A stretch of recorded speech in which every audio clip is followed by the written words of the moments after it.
Boys, let's get to it. Enjoy the show. Enjoy the show. Enjoy the show.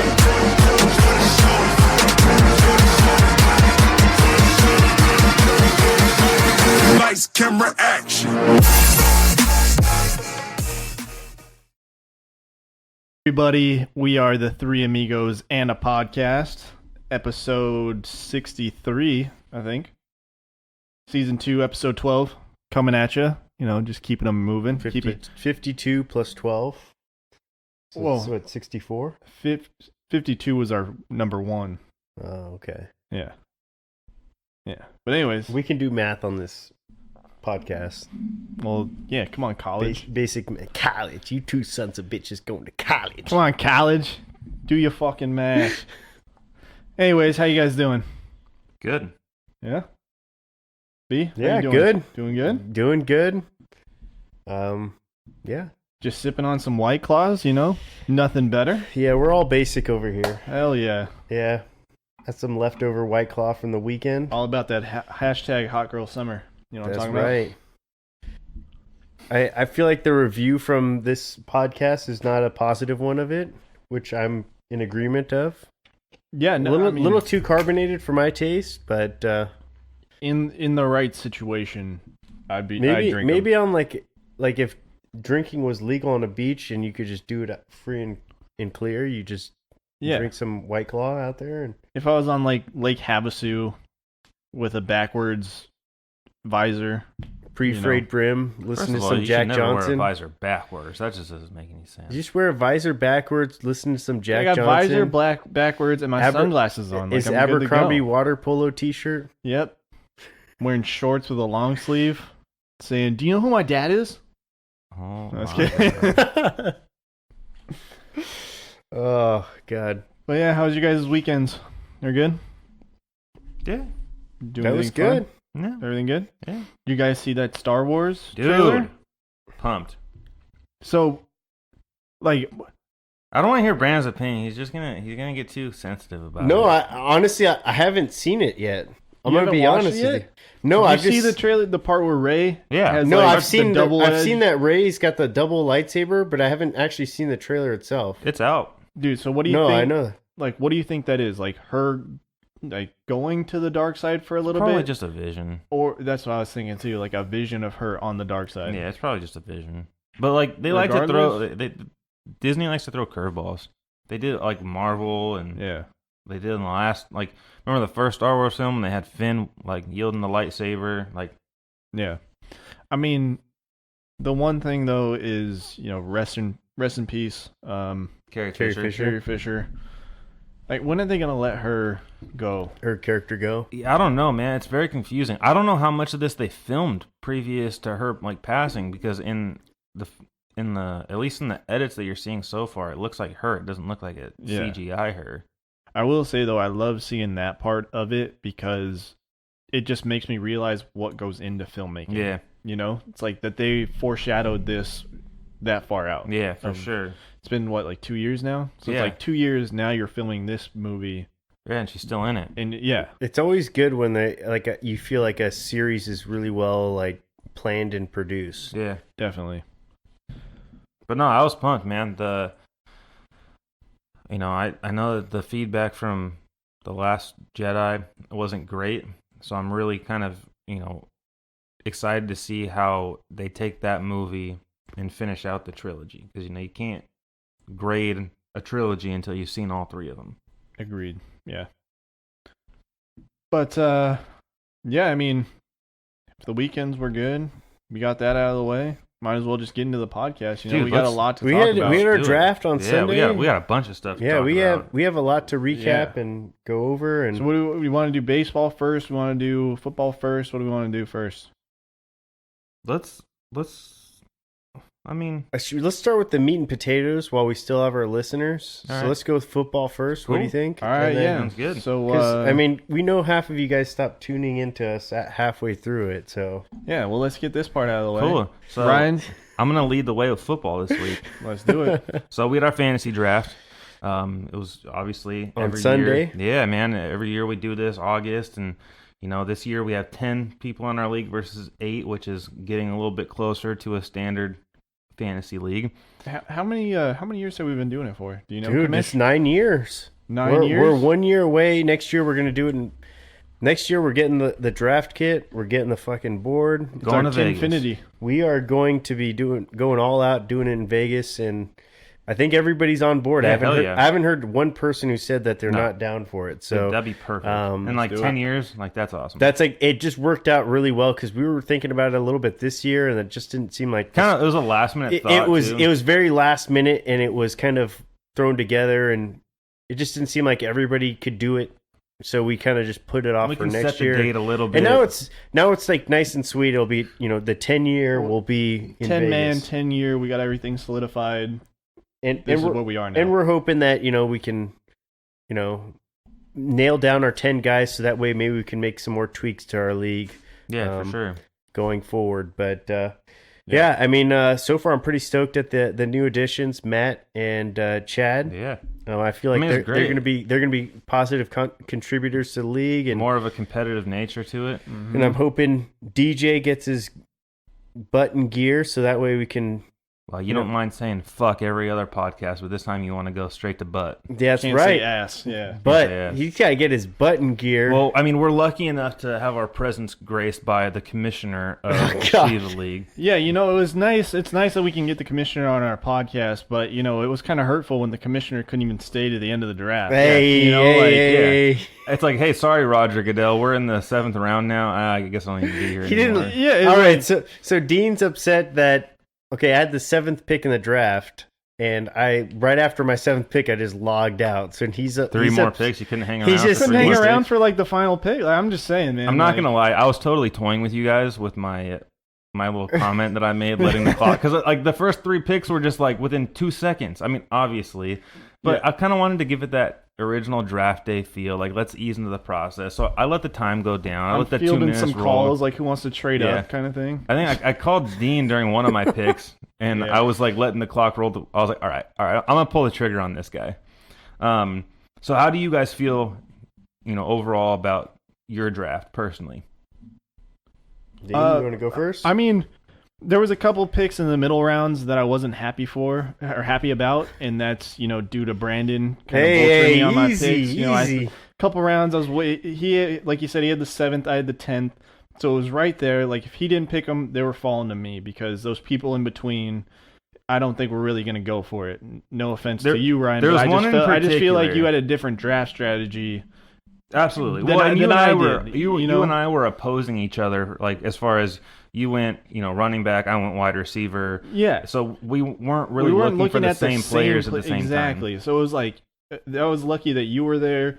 Enrique, I feel like he has a different draft strategy as well. So it was kind of like Brandon and I were in sync, and in the same round, multiple times he would take guys, and then 7 to 10, I don't have a lot of time to think. So there was a couple moves that I made that were kind of shit, I guess I'm taking this guy. But overall, it sucks being on the end caps of the draft. I definitely was not happy with my draft position, but at the end of the day, I think I had It's a tough because good you draft. have to think 10 moves ahead.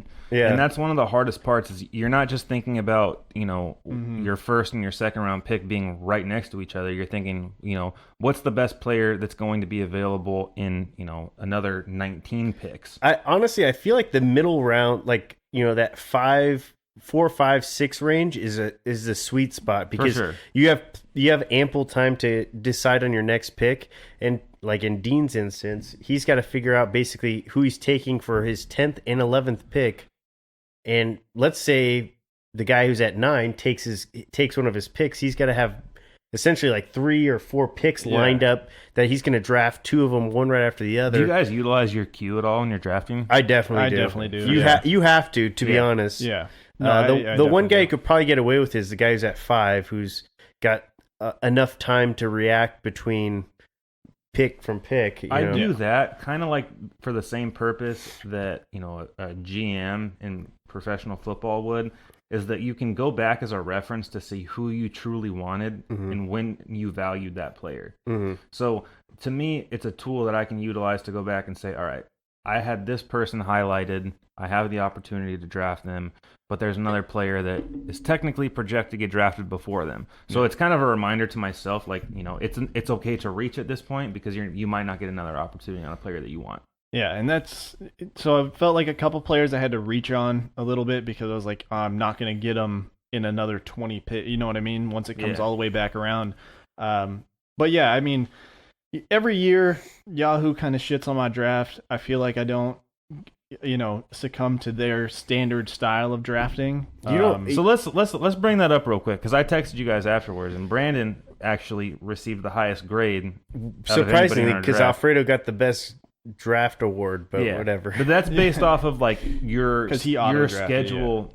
Like your team's roster, like accumulating like buys and the total points that you're going to score. So you had a better draft. I have like a brutal schedule. Yeah, he's got an easier schedule. I feel like I do have a freaking brutal schedule. Yeah, I was so looking at it. Actually, it's like Enrique. I have the easiest, and me have like the hardest. Yeah, I have the easiest. Ryan's got the. Yeah, I wish I had an easy schedule. But, last year I had a tough schedule too. But there's a little bit of a stigma behind having that A overall grade because I had it last year. I don't like the A grade. Nope. I don't look for that grade to be It's a curse. good. It's kind of like the Madden curse. I truly believe that. I'm hoping we could break it. I'm hoping I'm like the Tom Brady of it, so I can just break it. Because there was that year that Tom Brady was on the cover of Madden. He was able to break it, I'm pretty sure. That exact same year. Yeah.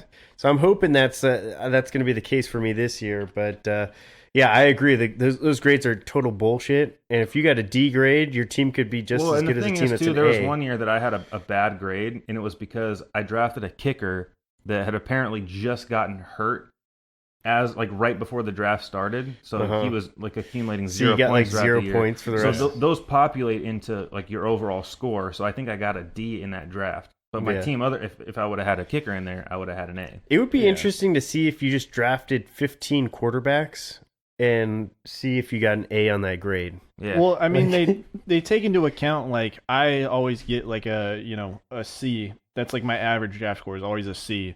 It's because I only draft like I usually only draft like one quarterback, one defense, one tight end, one kicker. You know what I mean? And they're looking for multiple. And then when your buys and stuff come up, yeah. So like if they're looking for the complete draft, that means you need 2 players at each position. Yeah. So when that your buy comes on up, their it populates your buy. Yeah. So that's why if you're the type of person that feels the need to have 2 defenses on your roster throughout the entire year, then you'll probably have a higher grade from Yahoo. Yeah.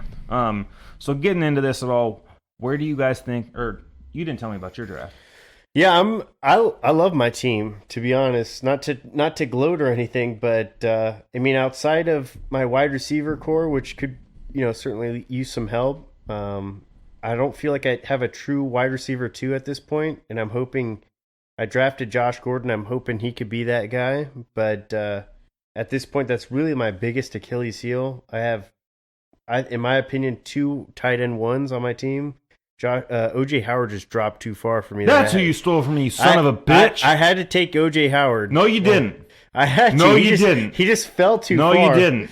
And I also have AJ Green, who's a guy I'm probably planning on stashing too. But he might not play this year. Yeah, he may not, and he might be a guy I'll cut. But he also has wide receiver 1 potential. Definitely. That's a guy who I'm stashing, hoping he works out. But at this point, love my running back core. I feel like I have a solid trio there, and I also got Julio Jones, who also slipped really far because he was slated to be a late first-round pick, and I got him in the second round. So overall, I feel like I got a pretty solid roster. Two veteran quarterbacks who pretty much put up consistent numbers in Drew Brees and Big Ben.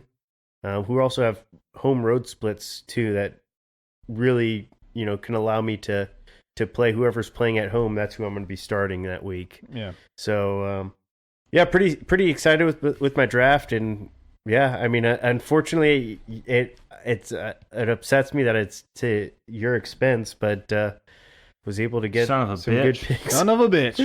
Was able to get some That's good who picks. you stole. I forgot who it was to this point. OJ Howard. Yeah. I was sitting on him too, and I was like, "Ooh, he's falling." I was like, "Brandon already got Hunter Henry, so I'm good." He's like, "Oh, let me just get 2 tight ends because whoever has their tight end is their flex position." Hey, dick. Hey, he's not even in my flex. He's on my bench right now. It's even worse. I know. It's Overall, I would say I'm indifferent about my draft. It has a lot of upside. I got T.Y. Hilton in the 6th round. that was a steal. So that's going to be, I feel like he could probably turn into a wide receiver 1 or 2 for me. And you've said it too that Jacoby Brissett's Well, he's a solid quarterback, Yeah, and Jacoby especially he's Brissett. had time to adjust with those. He had a full year of NFL experience before last year. He's played with T.Y. Hilton before. And he's had a whole offseason to get to build Mhm. rapport with these guys Plus, too. 'Cause Ty is like, he's the ultimate veteran Yeah. on that team. Yeah. And he's a guy that you can rely on heavily, you Yeah. know. no, I was- I look at him as a value for you for I sure. was surprised that Devontae Adams fell to number 9. He's Mm-hmm. not a sexy wide receiver in this NFL, but he puts up more numbers than almost I everybody think he was else. like wide receiver 2 or 3 last year. Yeah. He was up there. He, or I think maybe he finished 4. second. I think he Oh, finished second, yeah. Yeah, he had like 13 touchdowns, 1,400 yards, and they got rid of Randall Cobb, so he's going to get a little bit more volume this year. Randall Cobb. So new Randolph offense, Apartments. right? But yeah, I'm really excited about my depth this year. I feel like I got some solid starters, but if anybody else kind of falls off towards the end of the year, I feel like I have a lot of players that I could definitely plug in there. Like, I feel like I have good depth too with my running backs, like Tariq Cohen and Matt Breida. Like, those are like the starting running backs for like on those respective teams. But Well, Cohen's it's back more- up. He's like a 3rd down back. But yeah. I do like Cohen's upside though. Yeah, for he's sure. got a huge upside. Yeah, he's the kind of I'm- player, if you start him on the right week, he can Yeah. hit you big. Yeah, The one player that I have sitting on my bench that I feel like needs more respect from Yahoo is Tony Pollard. It's like at least week 1. at least week 1, like there's no Zeke. He's not coming. I literally got him with the last pick in our draft, which I thought was a huge steal. He for sure Um, was. Nobody was looking at him. And I don't know. I just find it interesting that they're not giving this guy any So, love, that there's zero. he I deserves get, it. what you're saying, but the only thing is that as far as the draft goes, he has the potential to put up big numbers, maybe weeks 1 through 4, 1 through 6. And that's all I need. After that, for you're it. dropping After that, him. he's Yeah. screwed. And Yeah. so that's the only That's reason fine. that Yahoo's not going to be getting him any respect. But since you were able to get him with the 7th pick in the draft, Yeah. nobody cared. You know what I mean? Like the like 15th round. You're not going to care if you have to drop him after week 3 or 4 or 5, 6. Yeah. I'm So, not worried about that. It's a I'm good just- pick for you. I'm You just- don't have to worry about waivers and all that stuff. I just want, some little more respect from Yahoo. Yeah, it's because he's not going to be a player. I mean, barring injury, he's not going to be a player that's going to help. You're gonna a playoff you're push. gonna plug him in week 1 if Zeke isn't playing For sure, absolutely. And so- Running behind the best offensive Yeah, line in football. at the very absolutely. least, you're putting him in your flex. Like Yeah. That's So, getting into kind of everybody else's draft now. What was the biggest steal that you guys saw in our fantasy draft this year? oof. Brandon, Man. you go first because I had one, but I literally forgot. I lost my spot. Oh, that's a tough one actually. That is Right. a tough one. It's like I had one, and now I'm totally blanking on who I thought it was gonna be. Shit. All right, I'm not gonna lie. Actually, I gotta go out. Go ahead. I'm gonna go with it. Enrique got a pretty good steal with David Johnson at the 8th pick in the draft. I thought. Yeah, absolutely. He slid really far, and I was at 7, and I was on the fence between James Conner and David Johnson, and it was one of those things. I was like, I had James Conner kind of planned as the guy I was going to draft, pretty much going into the offseason if I was in the back half of the draft, and yeah, I mean, I wasn't going to change up my entire scheme or For whatever sure. planning. Just and James Conner's a guy that you kind of highlighted yourself at the beginning of the year. I like James Conner. There's as the 4 late things pick. that happened in order for that to work out for Enrique, because I do think that David Johnson at 8 is a huge steal. Freaking steal, because he was Um, projected like 4 or 5, you Yeah. know, and for in the first round to have somebody They, slide they that do have a much. really bad offensive line, but he still has the ability to put up numbers in the receiving game. He still Yeah. puts up what he's a top 10 back last year Yeah. behind a really crappy Nick O-line. Chubb was auto drafted at number 4, which I Yeah. thought was high for Nick Chubb. Yes. I mean, Agreed. he's still a first round pick in my opinion, but I Yeah. thought more or less like 8, back 9, end. Yeah. 10. DeAndre Hopkins at 5 with Chad, I thought was a bit of a reach at 5. And then your dad with Ezekiel Elliott. Not to say that you're that not could be gonna a steal too. It could be a huge steal at 6. He's a player that if he was slated to for sure start the year, you're looking at maybe him going 2 or 3. Yeah, maybe. Yeah. Yeah, I mean, or maybe number 1 over Yeah. Saquon Barkley because he does have a better offensive line. Saquon's a stud. But yeah, it kind of opened up the rest of the draft for everybody else. You had the ability to draft James Conner at 7. Your brother had the ability to go after David Johnson, and like I was saying, Devontae Adams was still there at 9. Yeah. So I wasn't expecting to have any like top 6 player in fantasy available at that point, but that Nick Chubb pick kind of threw everybody else off. I think it for sure did. And then that was compounded by Chad grabbing a wide receiver that early in the draft too, because from a lot of the expert mock drafts that I've seen, it was supposed to be the first 6 picks were all running backs, and the next 6 were supposed to be wide receivers, and then it was kind of like, Yeah. So I remember who I thought my best steal was. It was Ryan with the 5th round Sony Michel. Yeah, that could be steal. That could be a juicy steal. So Sonny Michel is seriously underrated this year. Yeah. In fantasy value, because you got to remember Gronk's gone. This is going to be a run heavy team, and they averaged I think it was the 5th most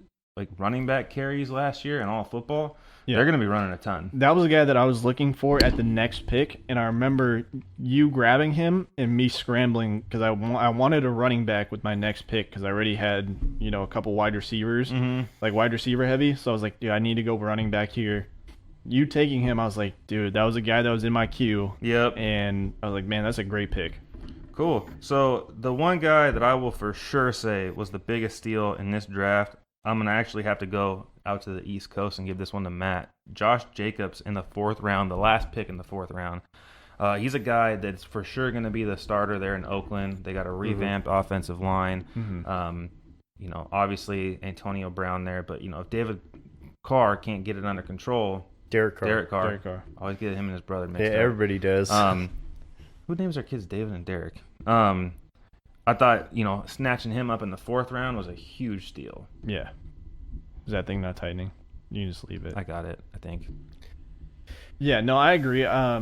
For me, though, I was trying to steer away from him. I don't know. I feel like the Raiders, as a whole this season, are just not going to have any good fantasy players. Well, my only thing is that I look at production out of the running back position in the later rounds. Like if you draft a running back in the 1st or 2nd round, it needs to be your best player on your roster. It needs to be a player that, or not necessarily in the 2nd round, but in the 1st round for sure. Yeah, the best player on your roster. He's got to be a rock. That guy you're going to pencil in 16 weeks out of the year. But from rounds 2 to 3, it's all the starting running backs in the league. The players that are going to get you around 7 to 12 points a week. They're not going to get you a bunch of massive 18 to 19 point games and things like that. So the ability to get him right before the 5th round started is the only reason that I think it's a steal. Because you look at some of the running backs that were drafted in front of him, Chris Carson from the Seahawks, Leonard Fournette, Kerryon Johnson, which obviously a pick by you. I hope Kerryon Johnson does really well. But I kind of held Jacobs a little bit higher than some of those players. Sorry, go ahead. I was going to say, I feel like when I'm looking at fantasy teams, I'm looking at offenses that are going to be out on the field a lot. Yep. So, I'm looking at teams that have a good offense and really shitty defense because they're going to be getting the ball up and down the field. Mm-hmm. And I feel like the Raiders are going to be like that this year. I don't look at their defense as elite or anything. So their offense is going to be on the field a ton. I feel like their offense can be on the field a lot because you look at their defense is horrendous, and they're just going to be they're a fantasy gold mine. Where certainly. I do agree with you, I think time of possession is a huge factor nowadays in the NFL. So when teams have the lead, they're going to start slowing down their offense, and they're not.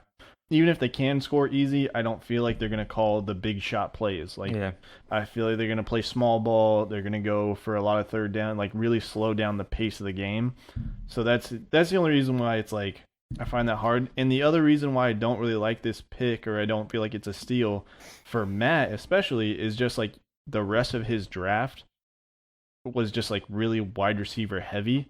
And I felt like there was some other options on the board that he could have gone for. No, I mean, we can get into Matt's draft. Yeah. He's not talking about his pick. He's just saying this specific the player in that position. Yeah. So I get you. Getting into the other side of this, what was the biggest reach that you felt happened with our draft this year? I mean, it's got to go to the champ from last year, which I hate calling him that. James drafted Justin Tucker in the 8th round. Who drafts a kicker that early in the draft? I don't know. When it is Justin Tucker, though, and he is, Just not in the 8th round, no though. argument, like best It was really kicker funny, in though, because fantasy, the next but- kicker went off the board, and obviously it was an auto draft pick. Greg Zuerlein? Yeah, in the 9th. But then we didn't see another kicker until the... still 14th or scrolling, 13th still round? Still scrolling. Past the 14th round. Yep, 14th. Yeah, it's like... So, just, I agree. It seemed a little You don't take a kicker that early. I know Justin Tucker will probably give you, 15, 20 more points than the next best kicker that you're drafting in the that's 15th round. If the Ravens can't score still. And so, if you're looking... If Lamar Jackson's projected to where he's slated at this year... then they shouldn't be putting themselves in situations where he's got to kick 55-yard field goals. That's my only knock against it. Is Lamar Jackson was rated a lot higher this year, meaning they're going to produce more points, touchdowns, which result in one point versus less points. 3 or 4 or 5, whatever. Exactly. Go ahead, Dean. For me, I mean, it's kind of hard because it was auto draft, but I feel like Greg Kittle in the 3rd. At the number 4 pick, I feel like that was a reach. Mm-hmm. 3rd and 4, I thought that was a steal. Actually, honestly, that guy was slated to go a lot higher than that. But the next, even your dad taking or Gordo taking a tight end in the 4th round, I felt like that was kind of a stretch too. Is that who you took? George Kittle?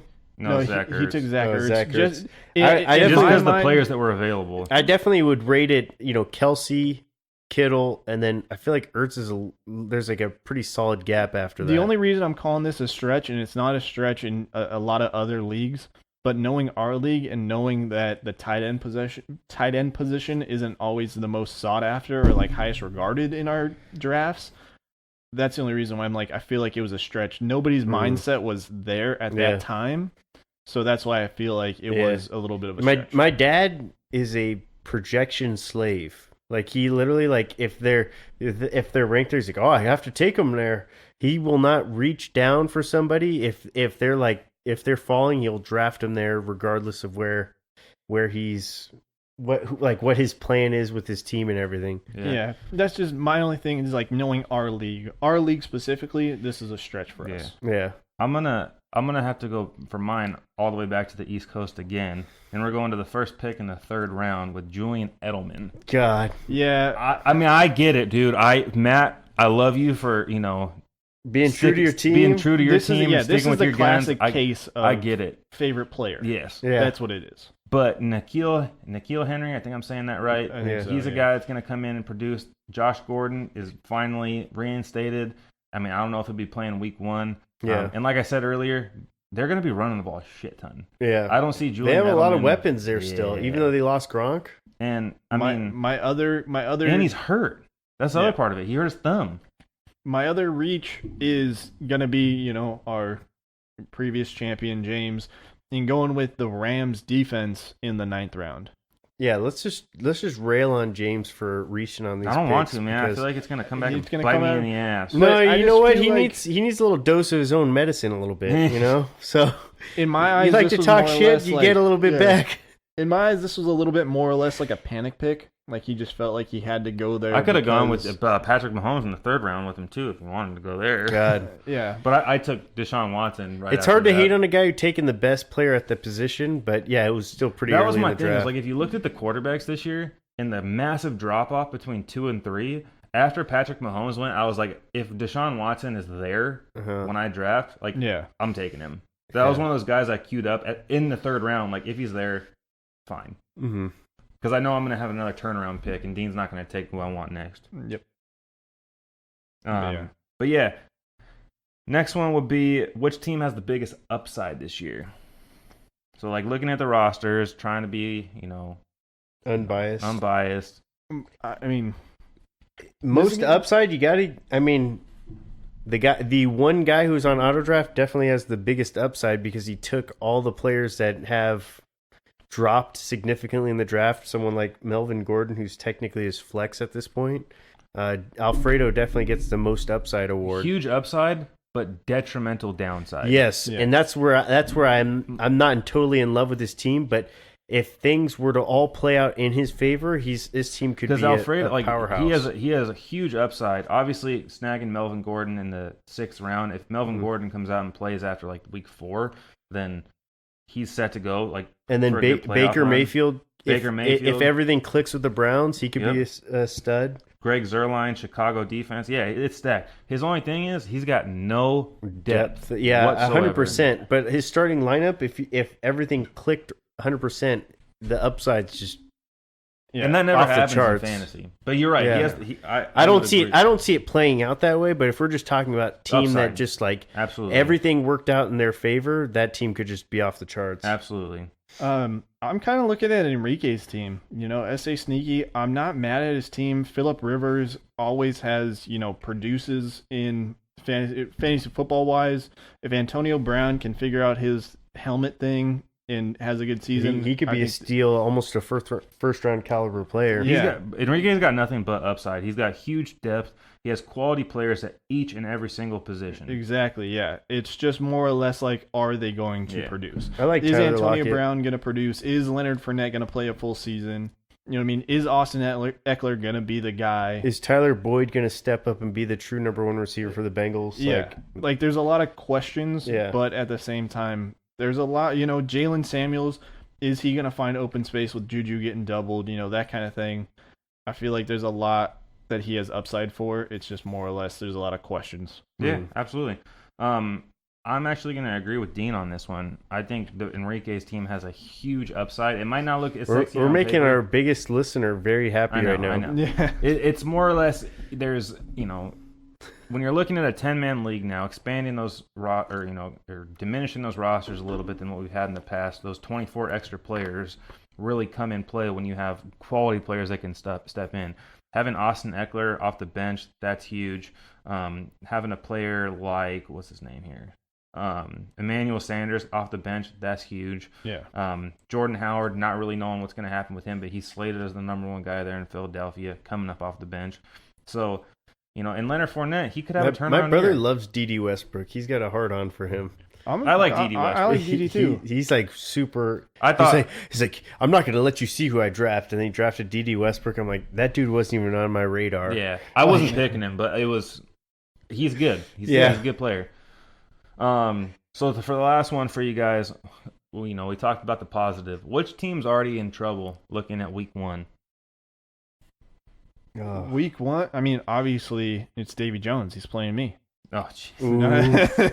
I'm not going to lie. DJ's starting lineup's not that No, bad. it's not Yeah, bad. I'm not mad at His DJ's depth team. is shit, but like his starting lineup's not half bad. I mean, actually have a little bit of a tie here. Go ahead. So the question was who do we think's already in trouble? Yeah, week 1. I think Chad's team's in trouble already. Damn. For Chad, I think it's Just because it's like I'm not in love with this team. Like obviously I love DeAndre Hopkins. Aaron Rodgers, I don't feel like he's the elite quarterback that he once was. Joe Mixon has a lot of questions to answer. I think Joe Mixon's the best player on his team. Oh, he for sure is. I think- outside I of think D-Hop, but Yeah. Yeah. that was the I second agree round with, I pick. agree with you that he's like a great player. I just feel like he has he's questionable to me in a sense. Yeah. I don't. He can go Well, one I or agree two with ways. everything you're saying. I just think that Joe Yeah. Mixon is probably the best value pick that he got in that situation, but the rest of them are Yeah. I question. And hopefully, and I mean, maybe he's listening. If not, I hope he kind of listens. I would start Evan Ingram over David Njoku. In my eyes, I'm not a huge Too many mouths Njoku to feed. fan. Exactly. I think Njoku's That's- coming off an injury too. Yeah, and- Njoku's got a lot of And the Giants don't have a lot of weapons. I feel like Eli is going to rely a lot on that outlet as a tight end, a guy that Yeah. can catch a lot of And balls. Njoku's got knee issues right now, so I'm Yeah. kind of steering clear of that one right now. And in his flex, he's got Cooper Kupp, and I don't think he's going to bounce back after his injury last season. Yeah, definitely. I thought about giving that one. I honestly feel like I've talked about Matt this entire time, but it's Matt. I'm a little suspect God. about his team, but I got to give it to your dad. And I know it sounds My biased dad's 'cause I'm team. My playing dad's him. team's got a massive question marks. Dude, like he's got his number 1 and number 2 wide receivers play on the same team. I gave him shit for that, and I told him like, you should have drafted Juju in the second Yeah. round. He didn't want to. Odell Beckham, Jarvis Landry, and then you got Ezekiel Elliott, who might not even be playing week 1, and then Adam Jones. The Packers don't run the ball. His best player right now is probably Zach Ertz. And I then you mean, look at his bench. Elliott, if he plays, Elliott will play at some point. Oh yeah, but, yeah. But I mean, he's just I'm not. talking about we're saying like who's in trouble. Week one. Russell Wilson, you can't not get. You know what I mean? He's going to produce on multiple levels. Yeah. Air and I'm sorry, on the I just don't ground. look at quarterbacks and think like that's your best player unless it's the best player in fantasy. Hey, running back is generally where you're looking, like when you're thinking of somebody's best player. And I do like David Montgomery. I think he's going to outproduce what his projected value is. Zach Ertz, I think, yeah, I mean he's a top 3 tight end certainly this year. His team definitely worth giving crap to because he drafted 2 of his wide receivers played. And I kind of got to give him the nod too because he just picked up Rob Gronkowski. That too. He deserves it for that. Yeah. And he has 2 defenses currently. So, I mean, he's worthy. I was going to pick Matt as my guy. Love you, Matt, but you went a little too Pats heavy in my opinion. Mm-hmm. What's up with all the white wide receivers, man? You want any brothers out of position? You had to take it there. Hey, you remember last season when Brandon had like the whole entire domestic Yeah, violence right. team? Yeah. This is like the anti that team. I have the exact opposite. No, dude. I mean, The exact opposite I feel bad, and like he's got the matchup week 1 against the reigning 2-time champion. It's James, Jesus. there's I know. I'm hoping he shows out week 1. To there's be honest, quality in his lineup. I question some of the picks. Latavius Murray, James White is a player that I don't like. He's so hit or miss. Like they have so many mouths to feed in that like 4-headed monster of a running back crew in New England. Baltimore's defense will show out week Cam 1. Newton, Looks like. what's going to happen with his leg? Greg Olson's not who he used to be. Sammy Watkins not going to get as many looks as he used to get. I look at the lineup and I'm like, this would have been a damn good team like last year or the year before last. I mean, me personally, I'm looking at his roster. Tom Brady is probably available in most leagues. That's how deep the quarterback position is right now. And he probably drafted him, I'm guessing, in like the 9th round or something like that. Adam Thielen, love the dude, had him in both my leagues last year, but sounds like, I don't know, just the vibe I got towards the end of the season was, I don't know if that was just because Kirk Cousins was shit in the bed or what, but he just was phased out of their offense or something. I don't know if it was their emphasis was more on Stephon Diggs and less on Adam Thielen, but for him to be your number 1 wide receiver, and I think he drafted him in like the second round or something like that. I'm definitely not taking Adam Thielen as my wide receiver 1. And Julian Edelman, actually like the Julian Edelman pick, just not where he took him. Yeah. I think he took him way too early. I mean, you drafted Josh Gordon like the 4th round. Who, me? Yeah, No, I drafted him like the 6th or 5th. But 5th round. yeah, no, no, I had my flex already filled up. I just didn't, and you know what it was James had drafted Mike Williams right in front of me, who I had slotted in my queue, and he snagged him right in front of me, so I had to make like kind of an impulse pick because I needed a wide receiver there. Wish you guys listened to me when it came to the Chargers offense. There's a lot of people that are projecting Mike Williams to have a big year though. Oh no, I was really high on Mike Williams. That's why I wanted him there. It's hard for me to envision that. I mean, it depends on. I mean, I know Keenan Allen's dealing with a little bit of an ankle issue right now. He should be fine. He's a touchdown target. Yeah. Like he had 10 last year for a second-year wideout. Yeah, but no Hunter Henry. Yeah, no, for sure. Hunter Henry's going to dip into that a little bit, and that was before I had drafted Hunter Henry because I generally only want one guy from each team. But let's talk about Matt's team. Chris Godwin as his flex. I thought he was kind of like a popularity pick that was kind of heating up right towards the draft. And he's like that guy on Hard Knocks that everybody kind of gets a hard on for. Yeah, and I'm like, you're good. He's like the fantasy version of like our Hard Knocks person. It's like, ooh, this guy. I want him to do good. I like him. Yeah, and then you're like, well, he is a wide receiver too, and they have a tight end who catches the ball too. So it's like, it's to hard me, to love the pick. Yeah, to me, having him as your flex, not totally in love with it. Not to mention the giant question mark they have at quarterback right now. Yeah. Who's Jameis Winston? And then Vance McDonald, I mean, he's a solid tight end, I guess, but like he's not like anybody you get excited about. What team's he on now? Pittsburgh. Yeah. Not the Pirates, Yeah. Steelers. Yeah. Not to baseball yet. Yeah, we're not Still on on baseball yet. But Josh Jacobs, I still think there's certainly a question mark. I do like the potential upside on it, but I don't know if I would be banking on him as my RB2. Yeah. I more and see then him his as like and then a- his depth is just kind of like Yeah. Yeah. little iffy, you know, is that There's a few teams. I mean, like I would definitely give the nod a little bit more towards your dad. there's like than that, there's but literally those three are I feel like Yeah. are the I think we nailed runaway- them all right on that. Yeah. There, though. I will say out of the three of us, I feel like my matchup is going to be the closest. Just from You playing DJ? yeah, me playing DJ. DJ has I a feel good like DJ's starting gonna have a lineup. good week one. That's how I feel too. So I feel like I might be in trouble week one. You two though, I think Hey- are going to be kind of solid because Brandon, you're going up against a guy that has Melvin Gordon in his roster. Ryan, you're going up against a guy that has Ezekiel Elliott in his roster. So it's like Hey, kudos to DJ for not being on this list though of guys we just listed I off. know. seriously, I know. yeah. I'm know. like It's unfortunate. I that's the actually new feel like I guys, should though. have given him like a better upside than I did Yeah. because he's got some players in there: Tyreek Hill, Christian McCaffrey. My biggest knocks are literally from seeing Dean's losses in this, and that's Devontae Freeman. Sorry, Wait, Yeah. why did he put Brandon Cooks on his bench and starting Michael Gallup? dude, I don't know.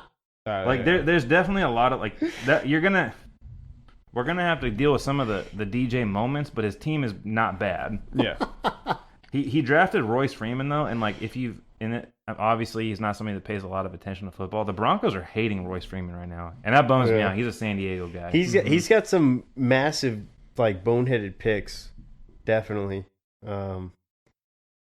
I mean, I certainly think if you, yeah, he probably needs a backup. I'm not tight stashing end. Jameis Winston for shit For right anybody, now. yeah. Agreed.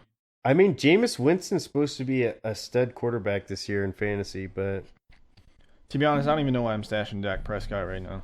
Like that's a guy. I would that- not stash Dak, but he really Yeah. he doesn't need. I don't know, man. Dak Prescott might even end up being your starter. No, Don't I think sleep on that, him. I'm not sleeping on him, but that's the only reason why I'm stashing him is because it's like I I feel like still they're- got to feel it out. Their O line should be much upgraded from last year. And They- Amari they Cooper, just got a full offseason with Amari Cooper, like Yeah. who knows what those two. That was a good pick by you. yeah, he's got plantar fasciitis, so that's the only thing I'm scared on him Who? for. Amari Cooper. Yeah. It's like Ma- if he's gonna be on the field, he could be just a freaking stud. But Oh yeah. you're just gonna be like constantly having to like check the injury list before I got the Robbie game. Anderson and T.Y. Hilton though, so Yeah. I'm not tripping. Yeah, no, it's if It's he, an if he's upside pick. yeah, he's an upside pick, and if he slipped to you, you're good. So that's gonna wrap up fantasy. That's the luxury of fantasy is we get to wait every single week to see, who does what and who ends up where. So Yeah, and Hey, you next know- week when we're recording, the season will have started. Yep. Yeah, You next get- week we're gonna start our pick'em segment, so get that we'll started. get that going. In some other football news, we did hear that Andrew Luck retired this past Friday, the Thursday or last Friday. Mhm. Decided to call it quits from football after a 7-year career. Brandon, what are your thoughts? I love Andrew Luck. He was actually one of my favorite quarterbacks, to be honest. It's just kind of sad when you see a guy who's got such a bright future and a team mismanage it. I feel like the Colts heavily mismanaged him. Earlier in his career, I didn't feel like they invested in their offensive line. And I feel like he, talent-wise, is certainly without a doubt top 5 quarterback in the NFL. But they weren't protecting him, and he was never on the field towards the end of his career, which is weird to say it like that. But, yeah, I mean, Andrew Luck was kind of a staple for the league. Everyone was looking at when Peyton Manning left. It was kind of like, all right, the Colts are set up for the next 20 years plus. Yeah. They only had to have one shit season in the last 20 plus years. Yeah.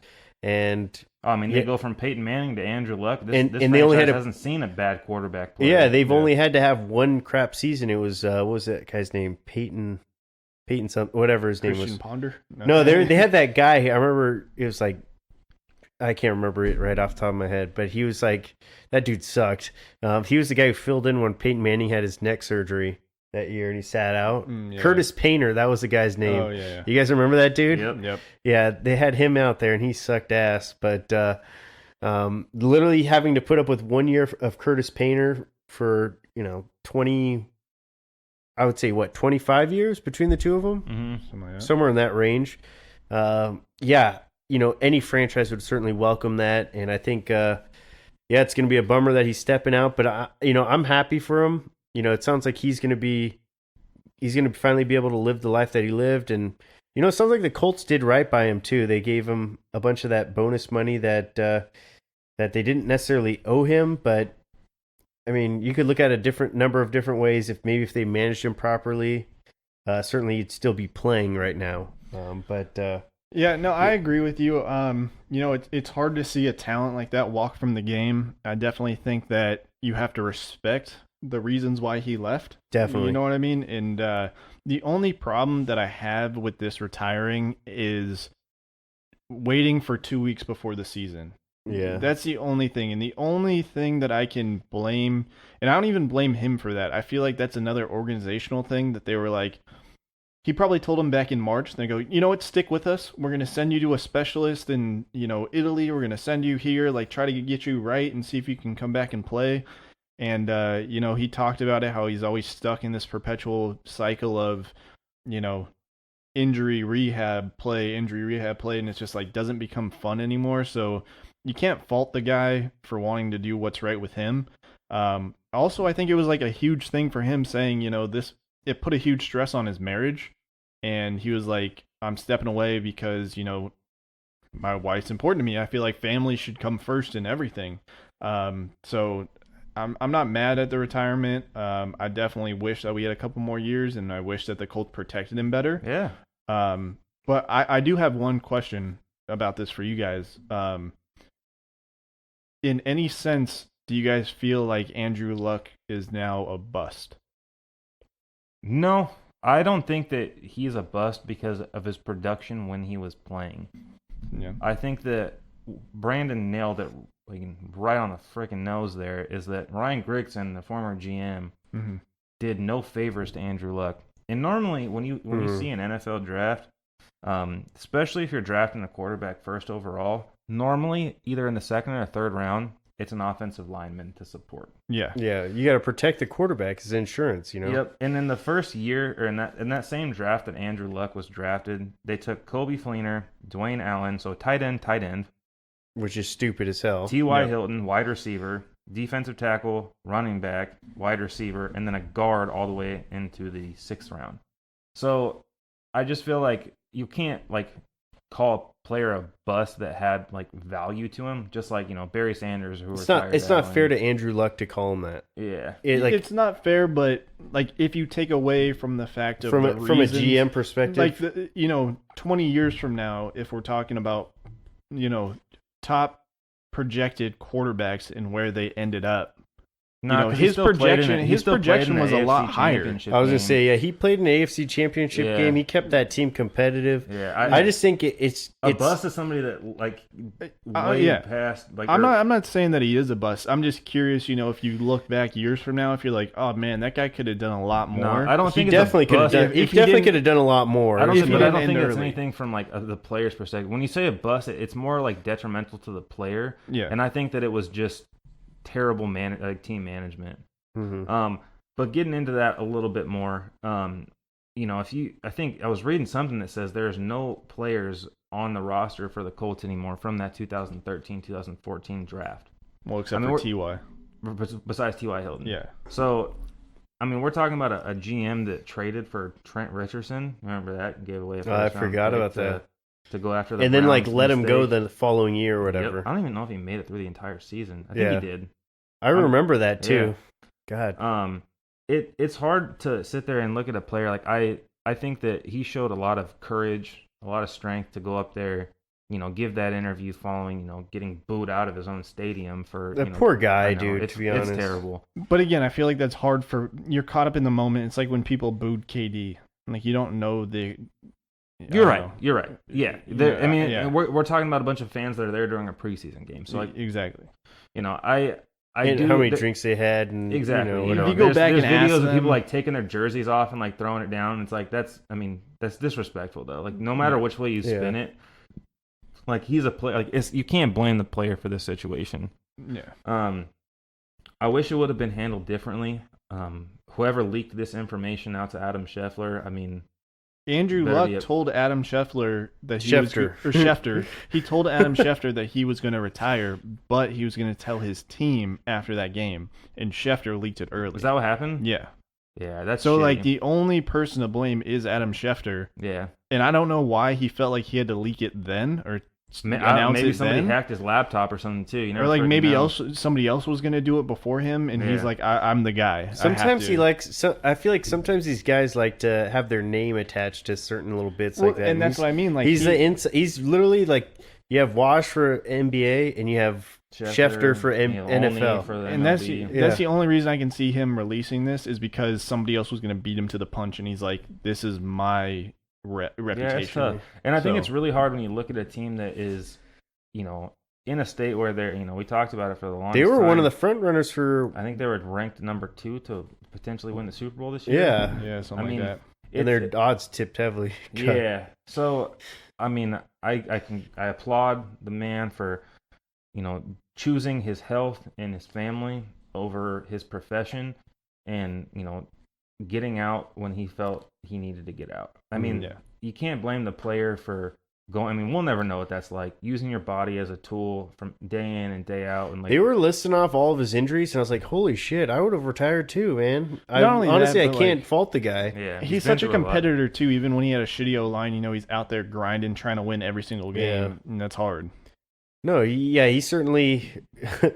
Andrew Luck, I think you can't question his competitive nature, and if you look at his retirement as, a lack of competitive spirit or whatever you want to say it is, I certainly think that would be incorrect, and you'd be kind of foolish to think such ways. I agree. Andrew Luck is a competitor, and I think we heard that with some of these other guys who go through consistent injuries frequently. You saw J.J. Watt. He came out and he was like, "Nobody's ever going to know the pain that we go through." Yeah, and they all applauded him. I mean, and even Gronk. Gronk's the same age as Andrew Luck in this amount of years. I think Andrew Luck was like a year before Gronk, maybe. But I just, the only thing that I worry about, and it's nothing towards Andrew Luck or anything, but I think you're going to see a lot more guys stepping out earlier.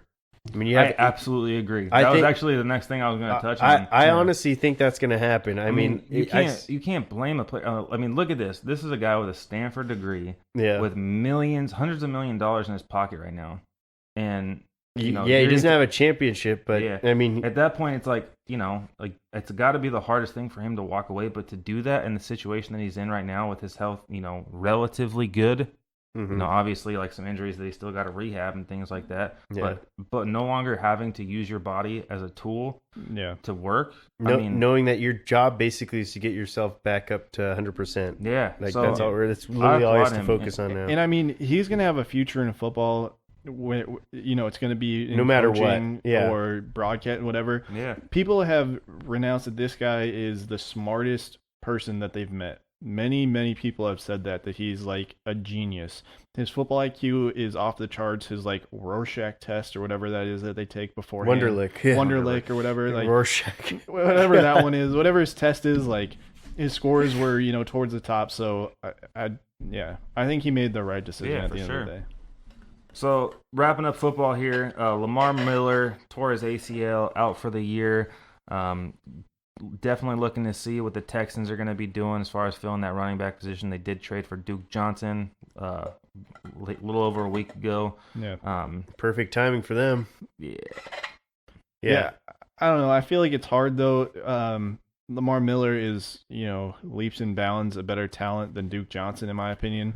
Maybe he's more versatile. That style of back for certain. And maybe Duke Johnson has a value as a number 2 running back, not as number 1. Maybe he was being used incorrectly in Cleveland beforehand, and No, I feel like he's one of those guys who, like, he's going to catch the ball well out of the backfield, and he's going to run upfield, and he's You gonna saw make, burst of talent from him.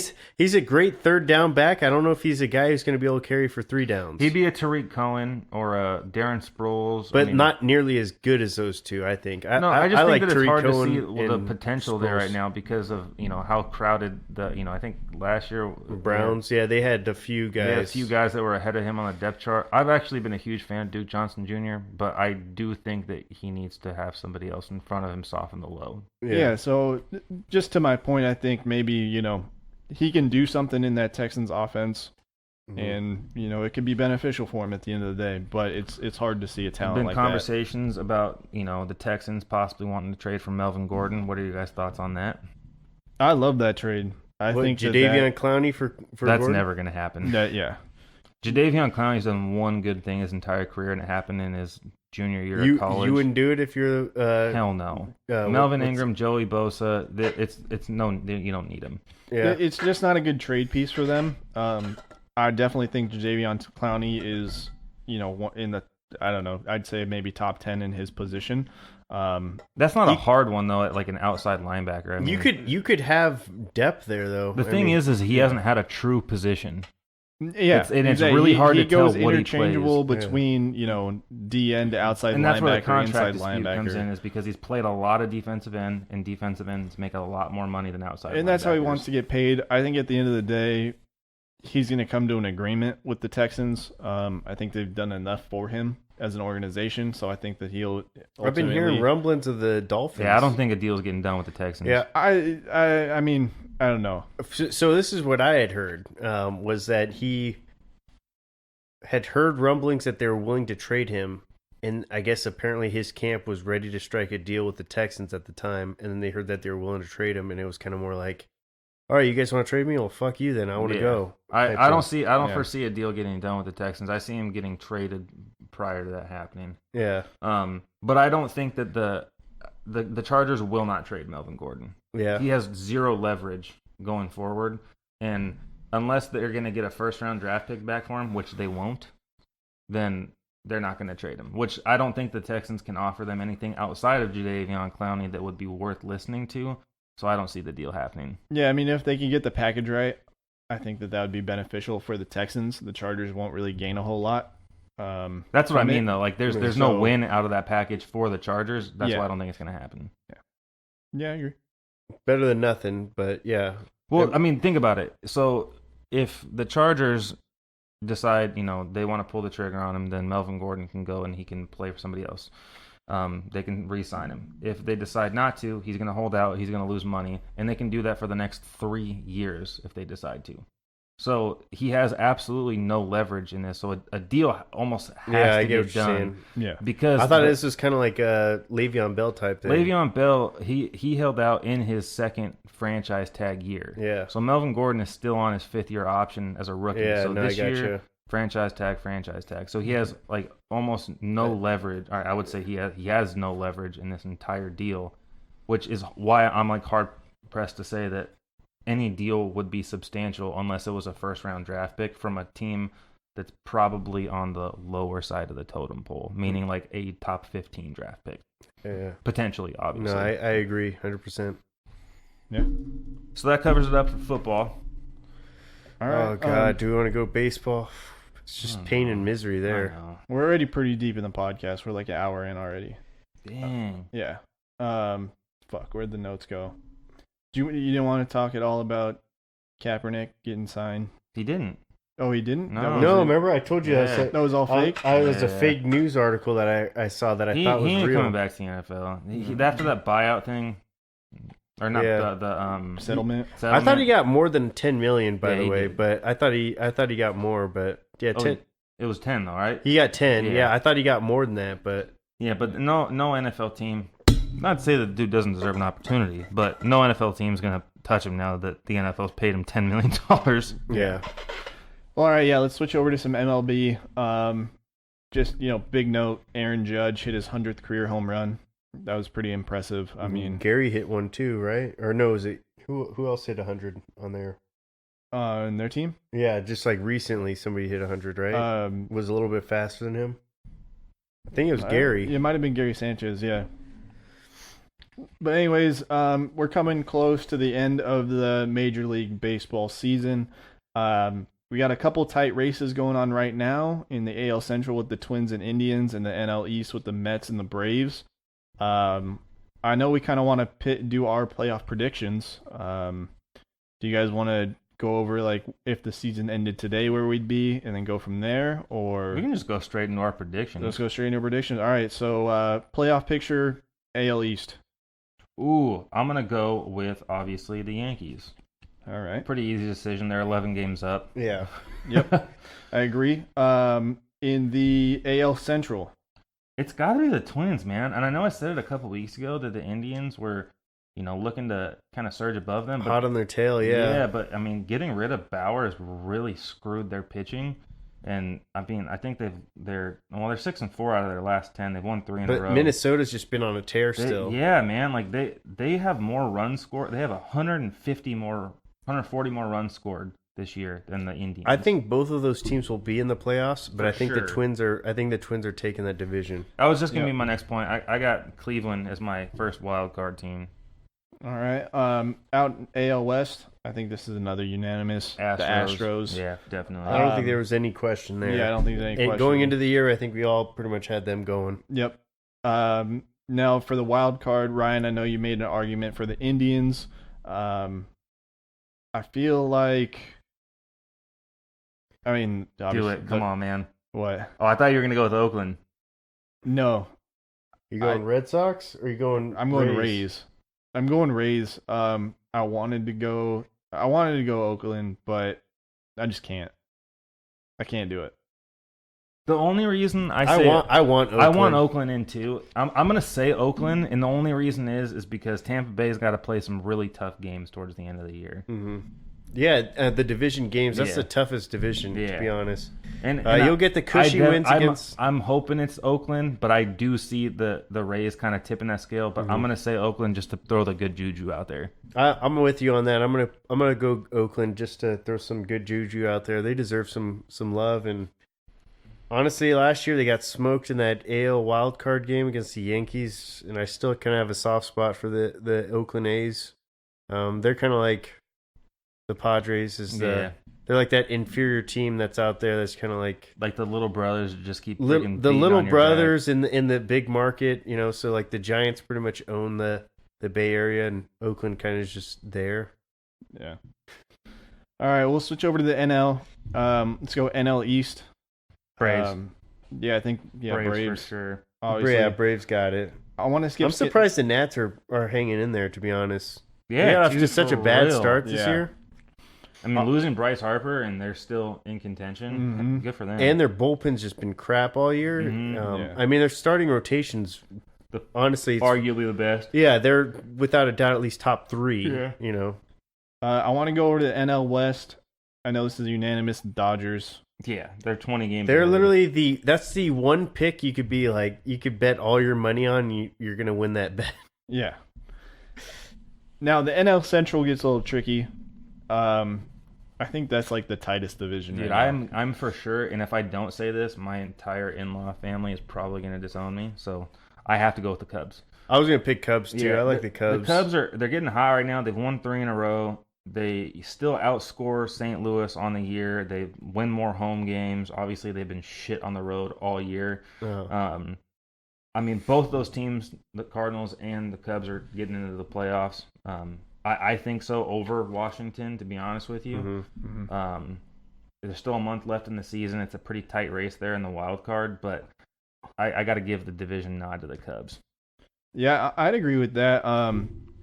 The tricky part for me is going to be that wild card. Well, actually, I lied. I don't have both of them getting into the playoffs. I lied. I'm sorry. Wait, what? I said the Cubs and the Cardinals getting into the playoffs. I lied. I think the Cardinals are going to fall. I think the Brewers are heating up right now. I mean, I don't know. I think the Brewers could make a good wild card push. I don't see the Brewers making it. I'm with you. Well, where you were a second ago. I think the Cardinals are making the playoffs as a wild card team, and I do have the Nationals as my other team. I feel like the Nationals, they got the starting pitching. They're playing good ball, Yeah, man. I know. Going down the I'm stretch. retracting to my opinion. I'm agreeing with Brandon. I want to say the Phillies so bad, but I just don't have the confidence that they can make the push at the end of the year. They just, to me, they don't look like they're. I mean, They got hot too late. yeah, they're a solid ball club, and they're going to be, in my opinion, that team that's going to be on the outside looking in. They'll be that first team. And then I probably have the Brewers right behind them. Yeah. Sorry. So I go back to my original statement. So you got Cardinals, Cardinals and Nationals. Nationals. All right. Well, yeah, I mean, I definitely think, though, in this last month of baseball, it's going to get a little dicey. I mean, especially in the National League. I feel like in the American League, I'm very confident in my picks for the most part. I mean, the only thing I would maybe switch is Rays and A's. Red Sox have been heating up, but I don't know if they're. It's probably too little, too late, in my opinion. Yeah. And then in the National League, you literally have the Diamondbacks are 5 games out, and they are the third team on the outside looking in. But the Like, Brewers that's a have reason. the shittiest. Like, they play the Marlins for 4 games, then they play St. Louis, and then for 3, and then they play the Padres for 4 games, and then they have the Pirates, the Reds, and they finish off with Colorado. Yeah, Like, Yeah. that's soft. So I get where Dean comes from too. Yeah. With the Brewers, like, they could easily heat up. but I feel like the Padres. I mean, I'm not going to try to be a homer here, but the Padres play the good teams really well. Yeah, they do. It's the bad teams that they struggle with, and And the damn. division games or anything can happen in a division game. It is the Marlins who suck ass, but or actually they're not even in a division, but still, they suck. Yeah, lots of baseball left. I mean, I know it's like, we're in the last month of the year, but they still got 20 plus games to play. Yeah, no. Yeah, and I was looking. The Padres only have 2 more off days for the rest of the season. Yeah. yeah, finishing out the season, I think that the NL Central has a lot of like interleague games where like the Cardinals play the Cubs to end off the season. The Brewers play a lot. Like have like a 5-game series with the Cardinals. You're gonna see a lot of playoff baseball in September. Yeah. No, that's good, especially in the National League. Just because the National League, I feel like it's been a close race the whole season. And then the American League, it was kind of a runaway for a little bit, and then you're seeing the Indians kind of heat up. The Rays have kind of been hot all year, but they're doing really well, and Red Sox are starting to heat up. So it's kind of more like it's starting to, it's definitely more competitive in the American League right now. Yeah. I will say though, going into the playoffs, I mean, it's hard for the Dodgers right now. I feel like they're gonna have another bad playoff run. Ooh. I have a 2-word explanation as to why the Dodgers will not win the World Series. Is it? Dude, could you imagine if they go to a 3rd straight World Series and lose again? That'd just be the worst That'd be fucking feeling. terrible. Is it Kenley Jansen? Yep. Yep. That wild pitch yesterday? Dude, Not only he is that, like but- he's been terrible all year. Yeah. At this point, if I'm the Dodgers, I'm trying to respectfully tell him that we are going to look for another closing option. This season? Yes, this season. That's the only way you can do it. Give him extra rest, put him in certain situations, but as of now, he's just been pitching terribly. I know, it's just really difficult to do something like that when you have, like, relief pitching is just in such high demand now because starters don't go the distance like they used to. Yeah. That, like, for you to just give a guy like that extra rest or anything like that is very challenging. And it honestly would come across as like a blatant sign of disrespect. That's what I'm saying. Like, you have to handle it very respectfully, but I got Like, hey, Kenley's getting rested, even though we really need him right now, and this guy's pitched on his 3rd straight game. Yeah, I mean, you gotta. That's a Like move. he's got 27 saves out of 34 opportunities this year, and that's like 7 blown saves. Yeah, 7. That means he's blown 25% of his save Yeah. opportunities or something like that, It's not good. or 20 somewhere in there. Yeah, for somebody that has been like a amazing closer, like, I mean, ever since like it was a heart murmur or something last year. Yeah, no, Yeah. I He just remember. hasn't been right since. No. I mean, he's blown 2 alone for sure against the Padres. And it's been Yeah. countless amount of times with Hunter Renfroe. you know, like playing against the Padres where a runner will get on and he'll just let him steal second. He'll, you know, I've seen him step off the mound to let a guy take third just so we can We pitch played the out Dodgers of the pretty windup. good, to be honest. Though, But it's just like a mental aspect at this point for him, I feel like. yeah, no, they should have upgraded at the deadline, in my opinion. Yes. I would have definitely felt more confident in their ability to close out this year, but I'm with you where I feel like they didn't really do anything. Like, it's kind of like the definition of insanity where, you know, you're just trying to do the same thing over and over again, expecting a different result. Yeah. And But that's why I just feel like going into the playoffs, the National League is going to be up for grabs with who's Yeah. going to play who well. I wouldn't feel comfortable putting a bet on one particular team in the National League to represent in the World Series. Would you feel that way about the American League? No, I feel like, I'm going to be honest, I feel like the Yankees are kind of that team this year. Yeah, I agree. It's probably be Yankees or Astros. Have to be one of those two teams, but I'm giving the nod to the Yankees. I think the Yankees. yeah, it would be a slight nod towards the Yankees versus the Astros, just because those two teams have just dominated all year. And yeah. And the Yankees are getting their bullpen back from injury.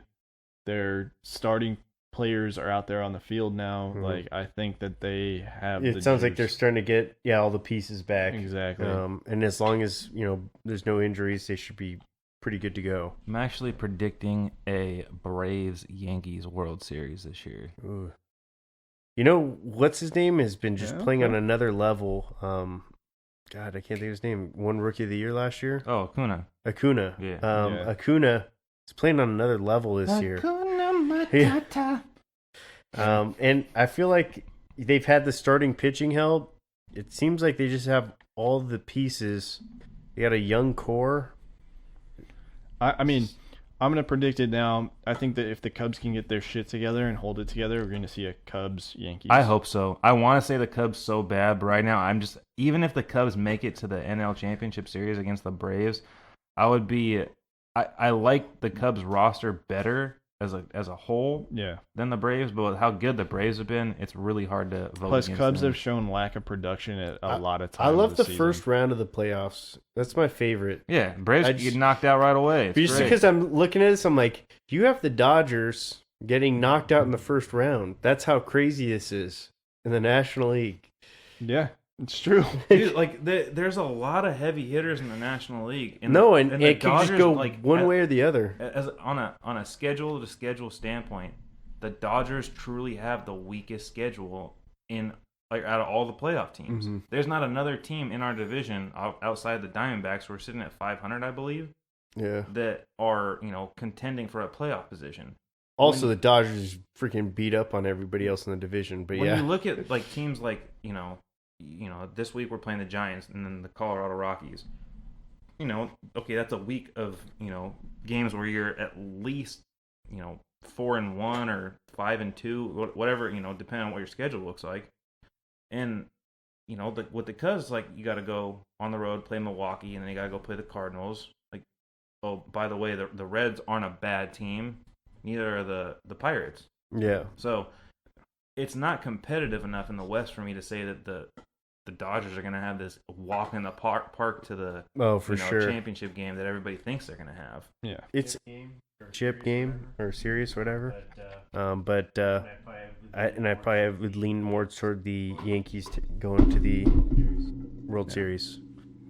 Well, all right. I got the stat of the day this week. So this one's a little bit of a fun one. Before yesterday, there had only been 9 sets of twins that have played against each other in the major leagues. But yesterday we got our 10th set. It was Tyler Rogers and Taylor Rogers, and one of the twins was on the Twins. So I just thought that was fun. That's pretty funny. Twins playing twins against the twins. Is it Tanner and Tyler? Tyler and Taylor. Oh, Tyler and Taylor. God, those Why the hell would they name their kids I don't Tyler know. and That's so Taylor? messed up. Close. Like They're twins. they're too. already twins. Like, So you couldn't have gone Beavis and Butthead? No. a complete opposite direction. Tywin and Tyrion Lannister. Dude, for real. Yeah, that's. But I just thought that was fun that one of the twins was on the twins. Mr. Rogers, what are you thinking? Yeah. But yeah, that was my fun little stat of the day. That's definitely a fun stat of the day. But all right, everybody, we are the Three Amigos and a podcast. We will be back next week with another podcast. Later. See ya.